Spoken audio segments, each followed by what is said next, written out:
Aquí os dejamos con esta noticia. Esto sucedió en Tennessee, en Estados Unidos.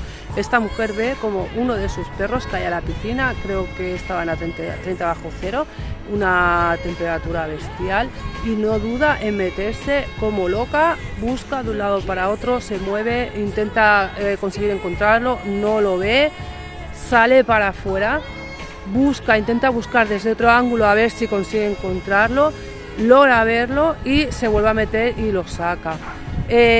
Por suerte tuvo final feliz. Este perro se lo tuvieron que llevar lógicamente al veterinario, estuvo 36 horas ingresado y consiguió salvar la vida, ¿vale? Noticia con final muy feliz, por suerte.